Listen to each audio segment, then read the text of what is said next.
Bonjour à tous et bienvenue dans votre journal des produits de bourse de l'Obsa du lundi 4 mars. Le CAC 40 termine en dessous des 3700 points en repli de 0,62%. La semaine dernière a été particulièrement perturbée par le résultat des élections législatives en Italie où aucune majorité stable n'est ressortie au Parlement ou au Sénat. Et puis la bourse de Paris était sous pression vendredi à cause de l'incapacité des parlementaires américains à s'accorder sur le budget.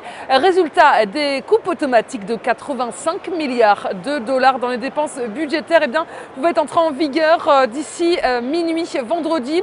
Et plusieurs indicateurs économiques mondiaux n'ont pas aidé également à tirer la tendance vers le haut vendredi, et notamment la production manufacturière chinoise qui est ressortie au plus bas depuis 5 mois. Et dans la zone euro, l'activité du secteur manufacturier s'est contractée en février. Et le chômage également est à un niveau record de 11,9%.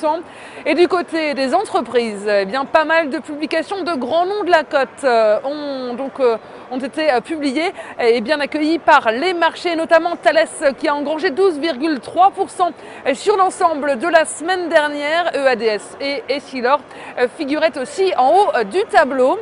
Et Wall Street tient bon malgré la menace des fameuses coupes budgétaires et a clôturé en légère hausse. Les opérateurs américains se sont montrés très prudents tout au long de la séance alors que les coupes budgétaires aux États-Unis devaient entrer en action avant minuit. Et pour rappel, on le disait tout à l'heure, ce sont 85 milliards de dollars de coupes automatiques dans les dépenses budgétaires des États-Unis qui pouvaient donc prendre effet vendredi puisqu'aucun accord n'a été trouvé. Et Barack Obama s'est bien sûr exprimé sur la situation budgétaire du pays. Et pour que la rigueur s'enclenche, il fallait une signature du président qui était a priori attendue après la fermeture de Wall Street. Et à partir de là, le processus de séquestre serait mis en vigueur. Et tout cela a évidemment pesé sur la tendance. Et plusieurs bonnes nouvelles sur le front économique sont venues compenser cette menace. L'indice IFM manufacturier américain et l'indice de confiance du Michigan ont dépassé les attentes et la hausse des ventes de voitures et la reprise de l'immobilier américain ont également soutenu les indices américains. Et du côté des valeurs, Best Buy a terminé stable après la publication de résultats supérieurs aux attentes sur le quatrième trimestre. Salesforce, le groupe de software américain, a pris 6% suite à des ventes et à des bénéfices supérieurs aux attentes. Et Groupon a rebondi de 7% après une chute de 26% et après avoir débarqué son président.